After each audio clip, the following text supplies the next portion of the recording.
ሰላም ጤና ይስጥልኝ እንደምን አላችሁ ውድ የአዲስ አበባ ቱር ቤተሰቦች፣ ዛሬም በአዲስ ቪዲዮ ተመልሰናል። የዛሬው ቪዲዮአችን የሚሆነው ደግሞ በቢሊዮን ዶላር በጀት እየተገነባ የሚገኘውን ግዙፍ የሆነውን የጫካ ስማርት ሲቲ ነው የማስጎበኛችሁ። በትላንትናው ቪዲዮአችን የቅንጡ የሆኑ የመኖሪያ መንደሮችን ፍሬንድሺፕ ፓርክ አካባቢ እየተገነቡ የሚገኙትን አስጎብኝቻችሁ ነበር። ቪዲዮን ያልተመለከታችሁ ካላችሁ ቻናሌ ውስጥ አለ፣ ገብታችሁ መመልከት ትችላላችሁ። እንዲሁም ሌሎች በርከት ያሉ የተለያዩ ቦታዎችን የሚያስጎበኙ ቪዲዮዎች ስላሉ እነሱንም አብራችሁ እንድትመለከቱ ጋብዛችኋለሁ። ቪዲዮውን ላይክ በማድረግ ጀምሩት፣ እንዲሁም ደግሞ ለሌሎች እንዲደርስ ሼር በማድረግ ከዛ በተጨማሪ ደግሞ ሰብስክራይብ በማድረግ የዚህ ቻናል ቤተሰብ መሆናችሁን አትርሱ። እዚህ ቻናላችን ላይ እንደምታውቁት ለየት ያሉ የዚህ የአዲስ አበባን አዳዲስ ገጽታዎች እንደማስጎበኛችሁ ታውቃላችሁ። እነዚህን ቪዲዮዎች በፍጥነት እንዲደርሷችሁ ሰብስክራይብ ማድረጋችሁን አትርሱ። ቀጥታ ወደ ቪዲዮ እንግባ። ይህ የጫካ የስማርት ሲቲ ፕሮጀክት እየተገነባ የሚገኘው በየካ ተራራ ላይ ነው። ይህንንም ቦታ የምታገኙት ከዚህ ከየካ ክፍለ ከተማው ታች ከሱ ጀርባ ጋር አለ አስፓልት። እሱን ተከትላችሁ ወደ ላይ ስትወጡ የጫካ ፕሮጀክትን ታገኙታላችሁ። ልክ ወደዚህ ወደ ጫካ ፕሮጀክት ስትመጡ መጀመሪያ የምታገኙት በርከት ያሉ የመኖሪያ አፓርትመንቶች እየተሰሩ ይገኛሉ። እነሱ ነው የምታገኙት። በዚህ በጫካ የስማርት ሲቲ ፕሮጀክቶች ውስጥ ከ3600 በላይ የመኖሪያ ቤቶች ግንባታ እየተከናወነ ይገኛል። በውስጡም በርከት ያሉ ልዩ የሆኑ የቅንጡ የመኖሪያ መንደሮችም እየተገነቡ ይገኛል። እጅግ በጣም ሰፊ የሆነ ቦታ ላይ የሚገነባ ሲሆን እስከ 10 ቢሊዮን ዶላር የሚደርስ በጀትም ተበጅቶለት ነው እየተገነባ የሚገኘው። በዚህ ውስጥም 3 የተለያየ አይነት ሳይዝ ያላቸው አርቲፊሻል ሀይቆችም ግንባታቸው እየተከናወነ ይገኛል። እንዲሁም ደግሞ የመንገድ የባይክ ላይን የወክ ማረጊያ ቦታዎች፣ ከዛ በተጨማሪ ደግሞ ዓለም አቀፍ ስታንዳርዳቸውን የጠበቁ ሆቴልና መዝናኛ ቦታዎች እንዲሁም ሬስቶራንትና ካፌዎችም ጎን ለጎን ግንባታቸው እየተከናወነ ይገኛል። ከዛ በተጨማሪ ደግሞ ከፍ ተደርገው የተሰሩ ከተማዋን ሙሉ ለሙሉ የሚያስቃኙ እንደ ሰገነት የሆኑ ማያዎችም እነሱም አብረው እየተገነቡ ይገኛሉ። ቦታው እጅግ በጣም ግዙፍ የሆነ ወደ 500 ሄክታር የሚጠጋ መሬት ላይ ነው እየተገነባ የሚገኘው። እንዲሁም ደግሞ ከዚህ በተጨማሪ ዋናው ደግሞ የቤተ መንግስት ግንባታም አብሮት እየተከናወነ ይገኛል።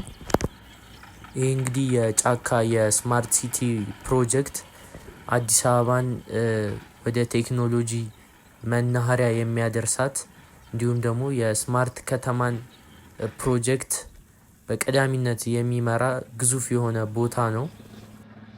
አብዛኞቹ የኮሪደር ፕሮጀክቶችም ሆነ የተለያዩ ፕሮጀክቶች አዲስ አበባን የቴክኖሎጂ ከተማ ለማድረግ ታቅደው ነው እየተሰሩ ያሉት። ይህም የጫካ የስማርት ሲቲ ፕሮጀክት ከነዛ ውስጥ አንዱ ነው። ቪዲዮን ላይክ ማድረጋችሁን አትርሱ። እንዲሁም ለሌሎች እንዲደርስ ሼር በማድረግ ሰብስክራይብ ያላረጋችሁ ሰብስክራይብ በማድረግ የዚህ ቻናል ቤተሰብ እንድትቀላቀሉ ላለው። ይህ የጫካ ፕሮጀክት እንግዲህ በተራራ ላይ ከመገንባቱ አንጻር ዙሪያውን በዛፎች የተከበበ እንዲሁም ነፋሻማ አየር ያለው ቦታ ነው። ይህም ተፈጥሮንና ቴክኖሎጂን ያቀናጀ ቦታ ነው የሚሆነው ወደፊት። በውስጡም በርከት ያሉ የግሪን ኤሪያ ቦታዎችም አብረውት እየተገነቡ ይገኛሉ። እንደምትመለከቱት ወደ ታች ስታዩ የአዲስ አበባን ሙሉ ቪው የሚያሳይ ነው።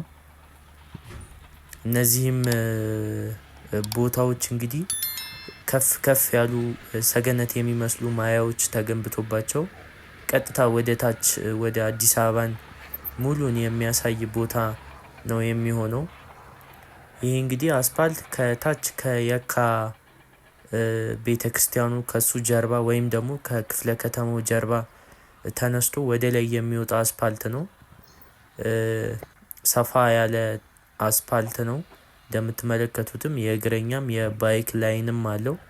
ከዚህ በተጨማሪ ደግሞ በፊት እዚህ አካባቢ ላይ የተለያዩ ስፖርተኞች እንቅስቃሴ ያደርጉ ነበር። ሯጮች በተለይ ይመርጡት ነበር ይህን ቦታ። ተራራማና ቀዝቀዝ ያለ አየር እንዲሁም ነፋሻማ ቦታ ስለነበር ለስፖርታዊ እንቅስቃሴ ያመች ነበር። አሁን ደግሞ እሱን አብረው አያይዘው እዚህ በታች ጋር የምትመለከቱት በዳር በኩል ያለው አረንጓዴው እሱ የመሮጫ ትራክ ነው። ይህ ራበር ከሚባለው የተሰራ ነው። ይህ የጫካ ፕሮጀክት እንግዲህ በሀገራችን ላይ እየተገነቡ ካሉ ፕሮጀክቶች ብቻ ሳይሆን አፍሪካ ላይም እየተገነቡ ካሉ ፕሮጀክቶች በጣም ትልቅ የሆነ በትልቅ በጀት የሚገነባው ፕሮጀክት ነው። እንግዲህ ይህም ተጠናቆ ሲያልቅ ለሀገራችን ከፍተኛ የቱሪስት መጠንን ይጨምራል። እንዲሁም ደግሞ የዶላር የምንዛሬን ገቢንም የሚጨምር ነው የሚሆነው።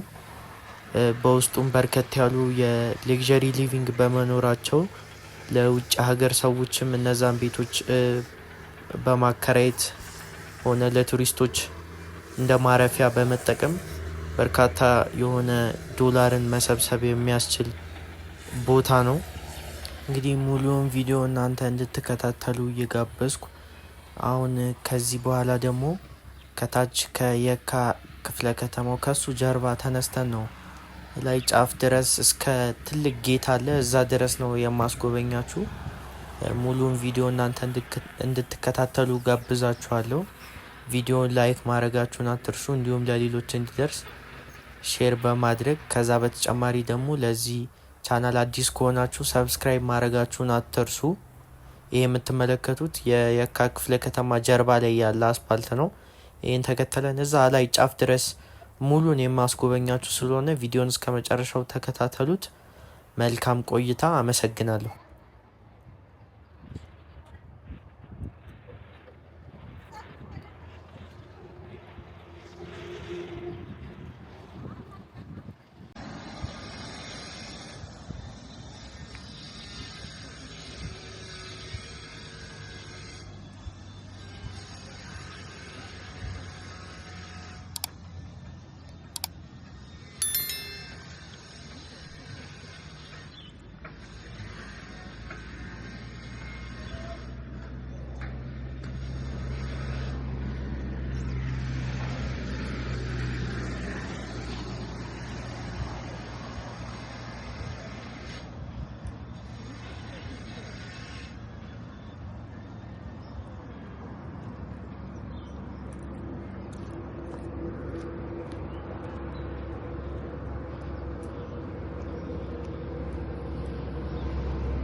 请检测地线，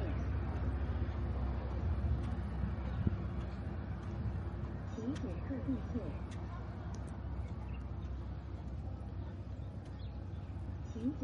线，请检测地线，请检测地线，请检测地线。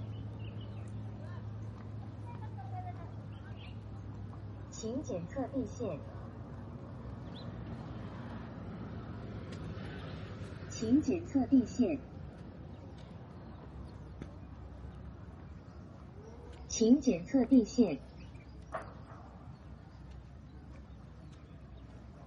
请检测地线，请检测地线，请检测地线。请检测地线，请检测地线，请检测地线，请检测地线。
Anlamışsın.